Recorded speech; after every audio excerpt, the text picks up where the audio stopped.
In this video, I will read to you this 20 pages of journal article. Nah, just kidding, I'm not gonna do it. In this video, I'm actually gonna talk about how identity and ideology play into the international challenge in the Jordan Valley. Following Will's discussion about Israel, Palestine, and Israel-Arab conflict, I'll discuss how ideology and identity play into this conflict. Specifically focusing on the issue of Israeli settlement in the West Bank. As we know, the East Jerusalem and the West Bank are currently under the control of Israeli government. While Israel never officially annexed this region, it sure made good use of it. Throughout history, Israeli citizens built lots of settlements in this region. The settlements are considered illegal by UN and international community. Since the whole idea of Israeli occupation was illegit. More importantly, though, these settlements they are problematic to the peace negotiation. Currently, there are 600,000 Israeli settlers in 132 settlements in the West Bank, and understanding that these settlers they are not living in tents or trailers. They are living in houses that are well constructed.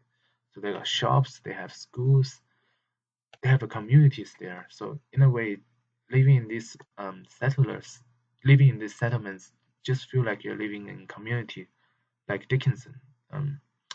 Except the food there are much better.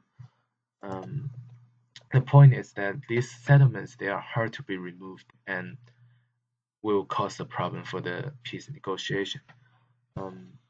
To demonstrate this, here is the ugly map of the West Bank, and the area in black is the Israeli settlement, and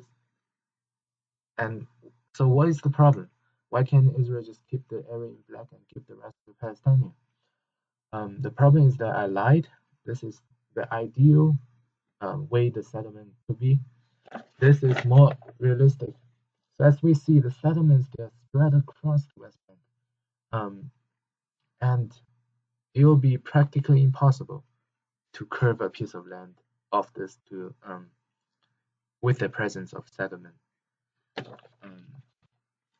So this idea is agreed by some religious and nationalist groups. Let me explain. There are various reasons why people settle in the West Bank and East Jerusalem, for low housing price, for economic opportunities, but there's also reasons like religious and nationalist motivations. So for many Jewish people, the West Bank is considered to be the ancient Judea and Samaria, which is the land given by God Himself to the Jewish people. So settling in this land is simply fulfilling God's will. And for some radical religious groups, they build settlements to reclaim the land and make sure it won't be given away.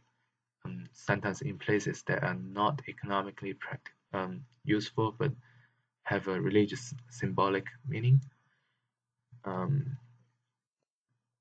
These religious settlements will be even harder to be removed because they are not driven by material interests. They have a more strong stance on the settlement they built. Besides the settlement issue, though, the religious ideology also influenced the conflict in other ways.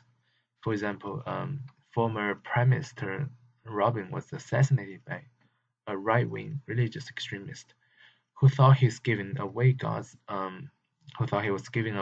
promised land, and this action greatly damaged the peace process. And as we can see,